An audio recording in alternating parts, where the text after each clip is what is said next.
Good morning, good morning, good morning. It's a bright and sunshiny day.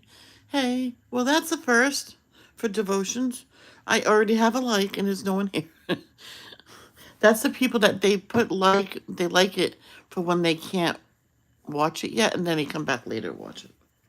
So, as you know, prayers are not being said while I'm online. I say them when I get up, and it's basically the same thing I say. I'm not gonna say what it is because that'll be like saying them. So now, when you're at your church or Kingdom Hall, whatever, wherever you worship, that's fine praying in front of them because you're privately in a building, not having thousands and thousands of people watch you. Okay, and yeah, so that was fine. Among friends is fine. You know what I mean, my jelly beans. So today, well, you see the title. We're doing bearing witness today, and I pre-read it. Yep, and I got the answer. Yeah. So,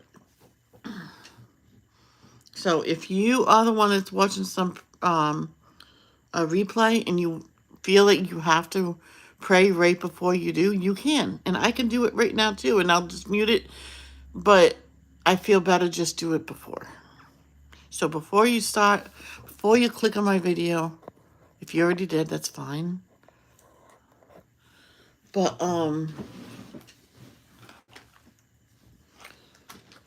that's fine.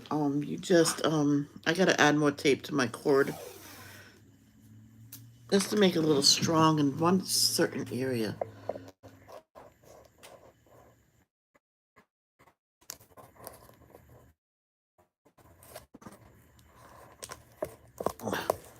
You know, there's something you can buy for the cord so they don't split. I taped it so it wouldn't split, and I told Kristen, I'm like, but it's still split. I mean, um, yes. Before you click on my videos, if you feel like you have to pray then pray then. Pray before. Don't pray like publicly because it's like I understand why because it's like drawing attention to you, not Jehovah. You want to draw attention to Jehovah. Why did you leave? They probably stayed just enough time to for the light to stay and So bearing witness, if you have it downloaded, you go all the way down to section um it's the last one in section 6. So we're almost done with this. I While section 5 was only 2, really? It was only 13 and 14. That's why I did the review for that one. I didn't realize it was only 13 and 14. But this one I'm not doing it. It's just too many. The review. It's too late to do that anyway. So, chapter 19, keep on speaking and do not keep silent. Paul supports himself, yet puts his ministry first. It's based on Acts chapter 18, verse 1 through 22. And we're going to listen to that first, 1 through 22. So that's basically probably the whole chapter.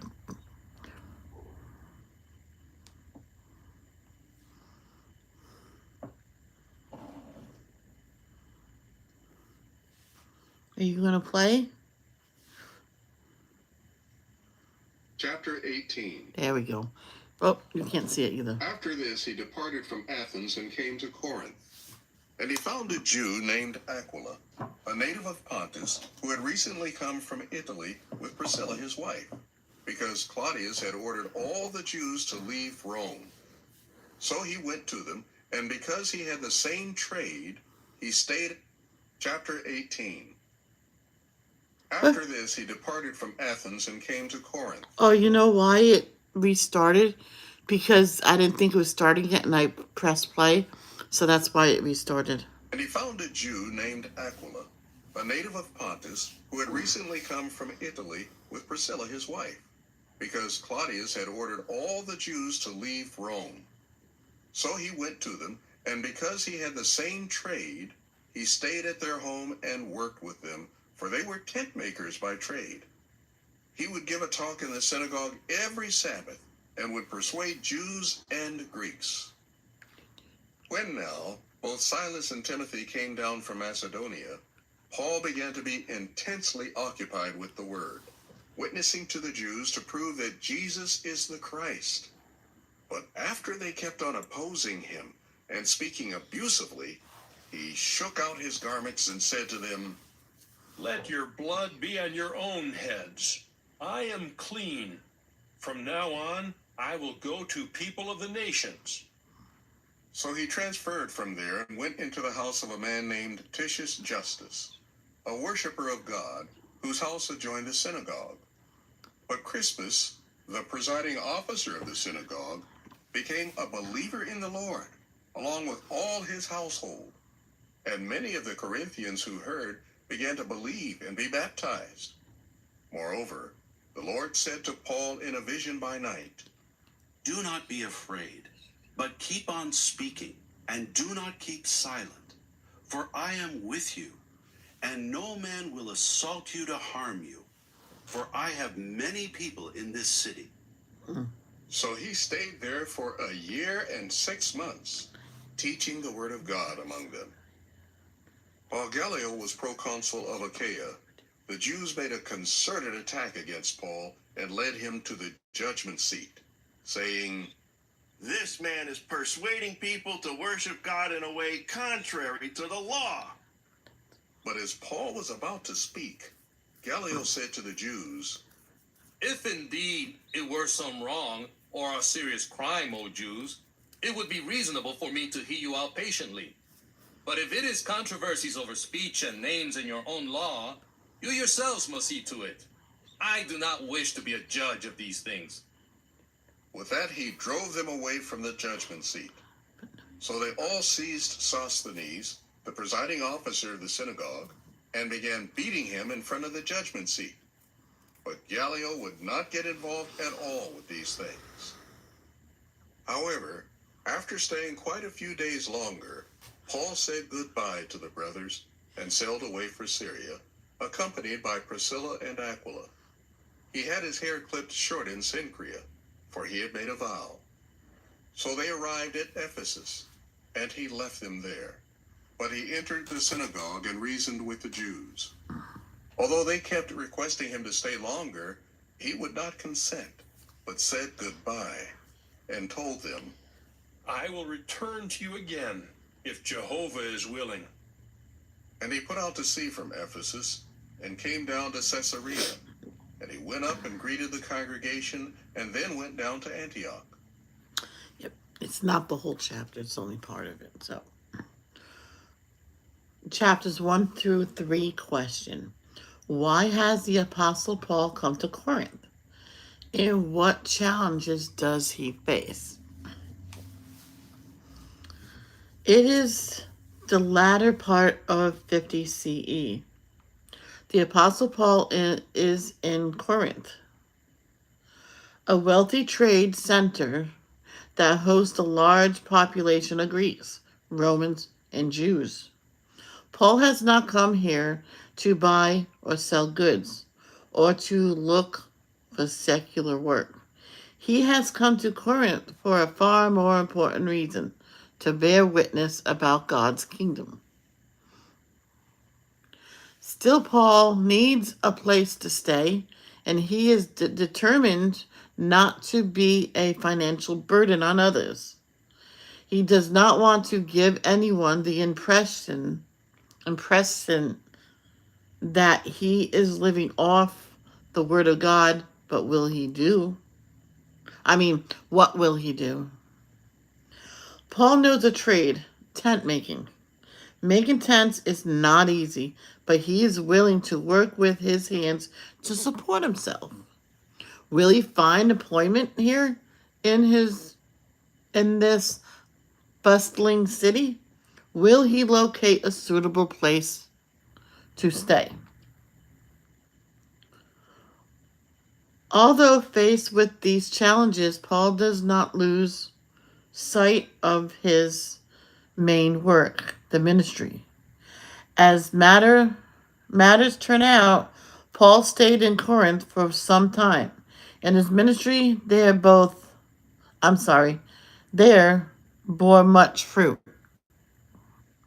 What can we learn from Paul's activities in Corinth? That will help us to bear through witness about God's kingdom in our territory.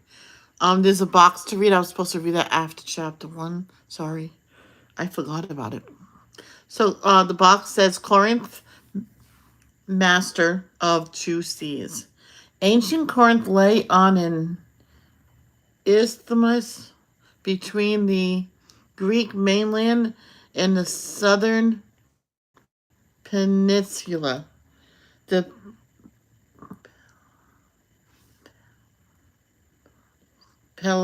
Peloponnes. Hold on, let me look it up. Sorry, guys. Define me. Peloponnes. I was right. Pe- Peloponnes. Peloponnes. The How do you pronounce this? I already said the word. Is the isth isthmes isthmes. The isthmus was less than 4 miles, 6 kilometers. I think that's how you say it. Wide at the northern part. So Corinth had two ports. On the Gulf of Corinth was Latium, serving sea routes headed westward to Italy, Sicily, and Spain. On the Saronic Gulf, Centuria served. What? These were. Alright, guys, I'm going to have the little guy inside read this because I think he could read it a lot better than me because I'm having trouble with these words. I usually do better, but today probably is not a good day. Supplementary information from page 149. Corinth, master of two seas. You want to understand, right? Ancient Corinth lay on an isthmus between the Greek mainland and the southern peninsula, the Peloponnese. The isthmus was less than 4 miles wide at its narrowest point, so Corinth had two ports. On the Gulf of Corinth was Lecheon, serving sea routes heading westward to Italy, Sicily, and Spain. On the Saronic Gulf, Cenchrea served maritime traffic to and from the Aegean region, Asia Minor, Syria, and Egypt. Since the capes at the southern extremity of the Peloponnese were windswept and dangerous for shipping, navigators often preferred to anchor at one of Corinth's two ports, have their cargo transported over land, and reload it at the other port. Lightweight ships could even be hauled over the isthmus on a platform that ran along a grooved pavement from sea to sea. The city's position thus allowed it to dominate east-west maritime commerce and also north-south overland trade. Lively commerce brought to Corinth not only wealth, but also vices common to many ports.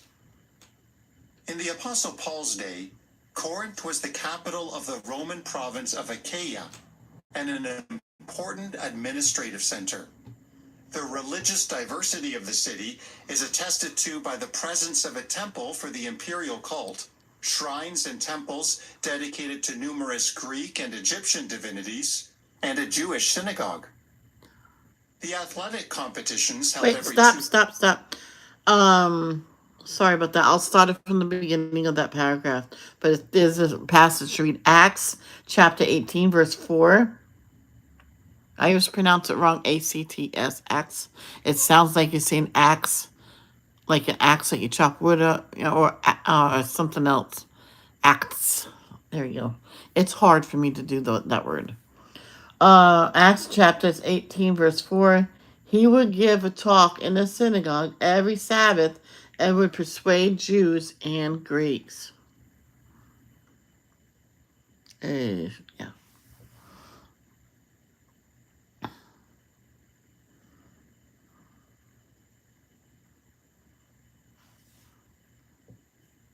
Oh, sorry. Do I have to read it myself? The athletic competitions held every 2 years at nearby Isthma were second in importance only to the Olympic Games.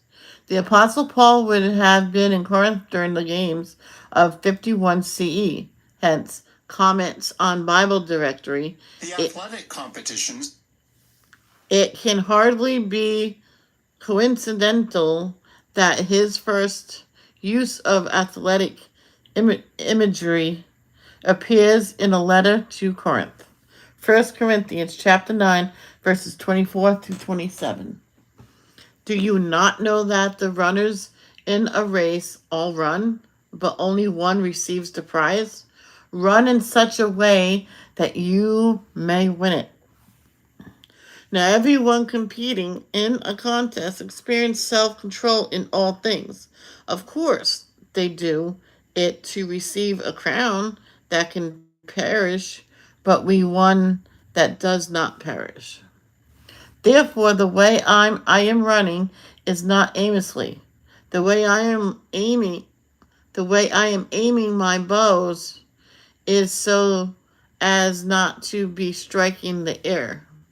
But I pummel my body and lead it as a slave, so that after I have preached to others, I myself should not become disapproved somehow. Yes. And that is it for today. And if you have any questions, do you have a question? Welcome. You have a question about anything? No, I guess not. So I love you guys. Thank you for coming. And I don't know. Tomorrow is lessons we can learn from the Bible. And after that on Wednesday, I don't know what to do. I can tell you a Bible story. There's no harm in going back to those Bible stories I did and redo them. If you remember them, let me know of a Bible story you want me to read, because I'll do it. Love, don't judge. Until next time, my jelly beans. Peace out. Oh, that's the wrong button. Blooper. Love, don't judge. Until next time.